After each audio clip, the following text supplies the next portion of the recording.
maqsad qo'ydik. Har bitta inson o'ziga o'zi maqsad qo'yadi. Masalan, 14-sana nimadir bo'lmoqchi yoki 1 yildan keyin nimadir qilmoqchisiz. 3 oydan keyin men aniq mana shu statusni yopaman. O'zimizga o'zimiz maqsad qo'yamiz. Kunni ham belgilaymiz. 30-aprel, 30-mart deb. Lekin nima uchun harakat yo'q? Negaki kunlik rejalarni biz o'zimizga plan qo'ya olmayapmiz.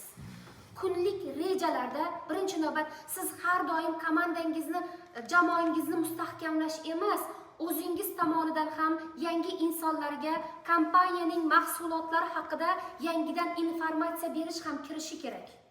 Negaki biz ozgina statusni egallagandan keyin biz o'z-o'zidan yangi insonlarga taklif qilishni to'xtatib qo'yamiz. O'ylaymiz bizda, bo'ldi tamom, endi jamoani o'zi mahsulot nomer 1, mening mahsulotim zo'r deb o'ylaysiz.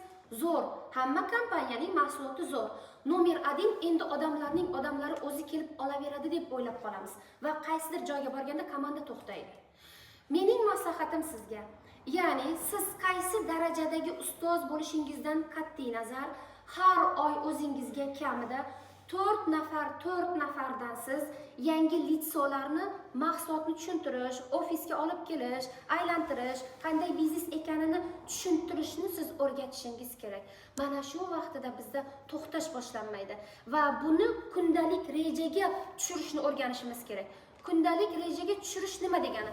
Bugun misol uchun bir haftani ichida siz 5 kun ishlaydigan bo'lsangiz, demak 5 kunning ichida siz kamida 3 kun 2 nafardan, jami bir haftani ichida 6 ta novi inson bilan mahsulotingiz haqida gaplashishni o'rganishimiz kerak. Mana shu vaqtida sizda kunlik reja tuziladi. Ya'ni bugun misol uchun gaplasha oldim, bugun jamoa bilan gaplashdim, ertangi kun yangi litso bilan o'z mahsulotim haqida gaplasha oldim. Keyingi kun men jamoam bilan gaplashdim, keyingi kun yana 2 ta inson bilan o'sha kompaniyangizning mahsulotlari haqida reklama qila oldingiz.